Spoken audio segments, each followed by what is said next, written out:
ಸರ್ಕಾರದ ನಿರ್ದೇಶನದಂತೆ ಜುಲೈ 27ರಿಂದ ಭದ್ರಾ ಜಲಾಶಯದಿಂದ ವಾಣಿ ವಿಲಾಸ ಸಾಗರಕ್ಕೆ ನೀರು ಹರಿಸಲಾಗುತ್ತೆ ಅಂತ ನಿಗಮದ ಅಧಿಕಾರಿಗಳು ತಿಳಿಸಿದ್ದಾರೆ. ಭದ್ರಾ ಮೇಲ್ದಂಡೆ ಯೋಜನೆಯ ಮುಖ್ಯ ಕಾಲುವೆಯಿಂದ ಚಿಕ್ಕಮಗಳೂರು ಜಿಲ್ಲೆಯ ವಿವಿಧ ಗ್ರಾಮಗಳ ಮಾರ್ಗವಾಗಿ ವೇದಾವತಿ ನದಿಗೆ ಸೇರುವ ಹಳ್ಳದ ಮುಖಾಂತರ ವಾಣಿ ವಿಲಾಸ ಸಾಗರಕ್ಕೆ ನೀರು ಹರಿಯಲಿದೆ. ಅಜ್ಜಂಪುರ ಸುರಂಗದ ಮಾರ್ಗವಾಗಿ ಹೆಟ್ಟೂರು ಗ್ರಾಮದ ಹತ್ತಿರ ತಿಮ್ಮಾಪುರ ಗ್ರಾಮಗಳ ಮಾರ್ಗವಾಗಿ ಹರಿದು ವೇದಾವತಿ ನದಿಗೆ ಸೇರುವ ಹಳ್ಳದ ಮುಖಾಂತರ ವಾಣಿ ವಿಲಾಸ ಸಾಗರಕ್ಕೆ ನೀರನ್ನು ಹರಿಸಲಾಗುತ್ತೆ.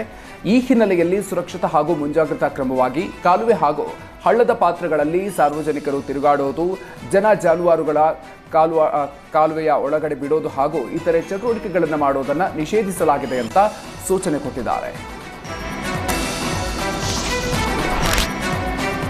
ಚಾಮರಾಜನಗರದಿಂದ 20 ಕಿಲೋಮೀಟರ್ ದೂರದಲ್ಲಿರುವ ಹೊಮ್ಮ ಗ್ರಾಮಕ್ಕೆ ರಸ್ತೆ ಸರಿಯಿಲ್ಲ ಅನ್ನೋ ಕಾರಣಕ್ಕೆ ಕೆಎಸ್ಆರ್ಟಿಸಿ ಬಸ್ ಬರ್ತಾ ಇಲ್ಲ.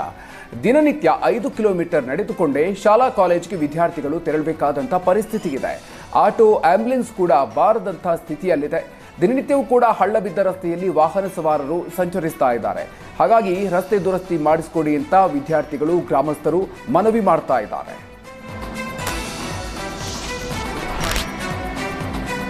ರಾಮನಗರದಲ್ಲಿ ವಾಸವಿ ವಿದ್ಯಾನಿಕೇತನ ಟ್ರಸ್ಟ್ನಿಂದ ಅಪರೂಪದ ನಾಣ್ಯ ಹಾಗೂ ನೋಟುಗಳು ಪ್ರದರ್ಶನ ಕಾರ್ಯಕ್ರಮ ಆಯೋಜಿಸಲಾಗಿತ್ತು.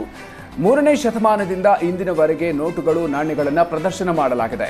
102 ದೇಶಗಳ ನಾಣ್ಯಗಳು, ನೋಟುಗಳನ್ನು ಪ್ರದರ್ಶನದಲ್ಲಿ ಇಡಲಾಗಿತ್ತು. ಕಳೆದ 20 ವರ್ಷಗಳಿಂದ ಅಶೋಕ್, ಸುಬ್ರಹ್ಮಣ್ಯ ಹಾಗೂ ಮುರಳಿ ನಾಣ್ಯ ಸಂಗ್ರಹ ಹವ್ಯಾಸದಲ್ಲಿ ತೊಡಗಿದ್ರು.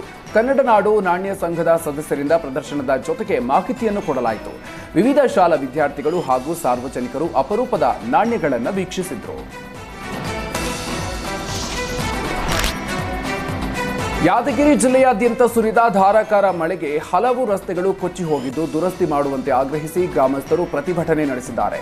ಯಾದಗಿರಿ ತಾಲೂಕಿನ ಚಾಮನಹಳ್ಳಿಯಿಂದ ಹೊರುಂಚಿ ಗ್ರಾಮಕ್ಕೆ ತೆರಳುವ ರಸ್ತೆಯು ಕೊಚ್ಚಿ ಹೋಗಿ ಅರ್ಧದಷ್ಟು ರಸ್ತೆ ಮಾತ್ರ ಉಳ್ಕೊಂಡಿದೆ. ಸಂಬಂಧಪಟ್ಟ ಅಧಿಕಾರಿಗಳು ಹಾಗೂ ಜನಪ್ರತಿನಿಧಿಗಳ ನಿರ್ಲಕ್ಷ್ಯದಿಂದ ರಸ್ತೆಗಳು ಈ ಒಂದು ದುಸ್ಥಿತಿಗೆ ಬಂದಿದೆ. ಕೂಡಲೇ ಸರಿಪಡಿಸದೇ ಇದ್ರೆ ರಸ್ತೆ ತಡೆದು ಕೈಯಲ್ಲಿ ಬೆತ್ತ ಹಿಡಿದು ಪ್ರತಿಭಟನೆ ನಡೆಸುವ ಎಚ್ಚರಿಕೆಯನ್ನು ನೀಡಿದ್ದಾರೆ.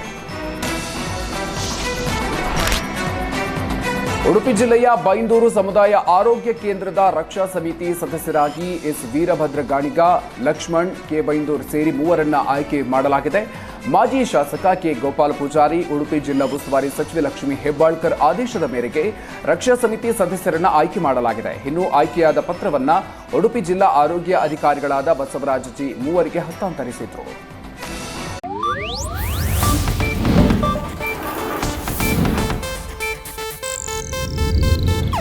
ಇದು ಏಷ್ಯಾನೆಟ್ ನ್ಯೂಸ್ ನೆಟ್ವರ್ಕ್ ಪ್ರಸ್ತುತಿ.